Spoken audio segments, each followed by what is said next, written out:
Hello, and welcome to the Venue Coach Blueprint for Owners. I'm Kyle Labar. This podcast is all about helping you fill your wedding venue with more bookings, earn more from each one, and keep your customers happy for a long time. We'll also talk about some tough times and big lessons that I've learned along the way. Let's dive in together and make your venue the best spot for weddings. Hey everybody, welcome to another episode of the Venue Coach, and in today's episode I want to share how we work on improving the relationships with our various vendors. And the heart of it, where it really starts and stems from, is one, we want to work with the people who are striving to provide excellent service and experiences to the couples and their families. That's number one. Are we aligned in that? And the next one that we look for is, how can we help them? How can we help our vendors out? Whether it's doing a shout out in the local digital publication, or it's giving referrals. Lots of vendors would love to be on a preferred vendor list, and how we have molded our preferred vendor list throughout the time that we have been venue owners. Initially, it started with, oh, they came out and they're cool. They're cool to us and they're cool to couple. Then awesome, let's get them on there. And that unfortunately that comes from just not knowing them and needing to get someone on there. We also took recommendations from the previous owner. However, we found that there was some on there that we actually did not see eye to eye on a lot of things. So the big thing that we look for is, first, how are they going to help make the day perfect, magical, whimsical, insert all of the different adjectives in there for the couples and their family. That's number one. Are they doing it? Are they like a photographer? Is the photographer or videographer, are they following up promptly after the event? Are they delivering the deliverables in a timely manner or as promised? Those are all things. It's not just because you take great pictures in this example doesn't mean you're a great business person and that you won't then upset the couple. How they handle when things go wrong. Do they get upset? Do they start taking it out on the couples or their guests? Like one DJ that we had that's no longer welcome at our venue. Do they just storm off and refuse to provide the the services that they were contracted to provide? Not a great look, and not someone that we can rely on. So are they reliable? And I know I'm talking a little bit about how to, like right now, how to find good vendors, but the key there is, once you've found them, to keep the good relationships there. And how do you do that? It's really through referring. And the easiest one for us is the preferred vendor list. And so it's cultivating that list. It's building that out and making sure that you have truly the best on there.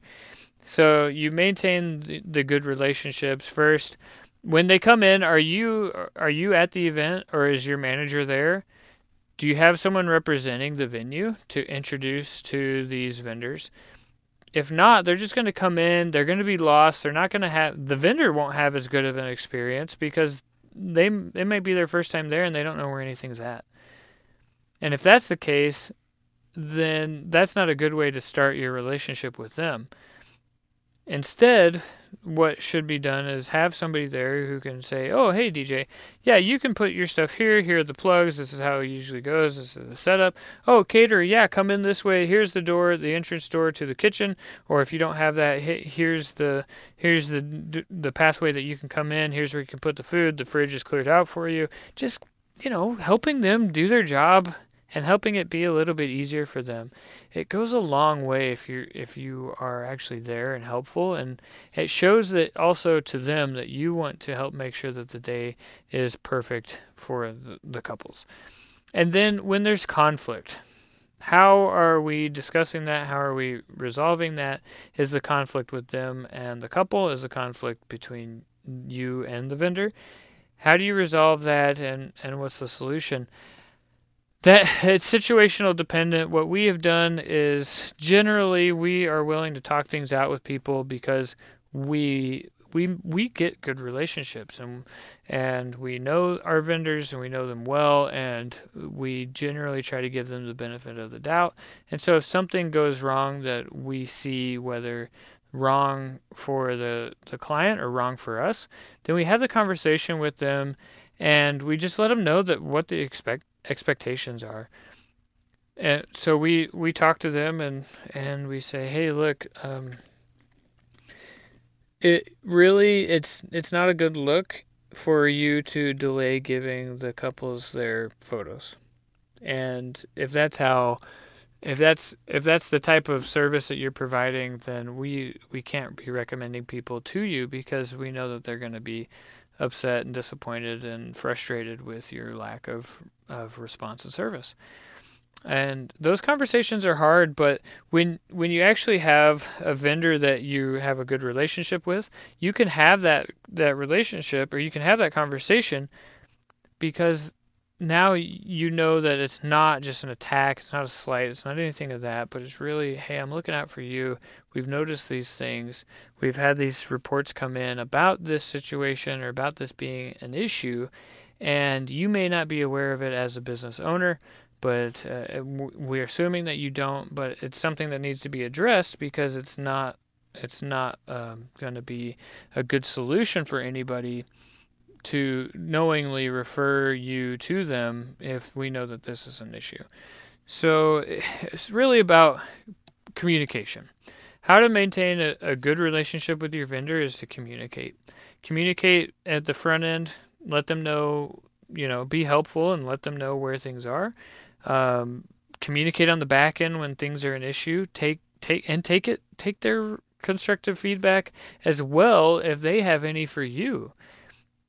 You want them to like working with you. You don't want to be in a situation where vendors start blacklisting you because you're terrible to work with for the weddings.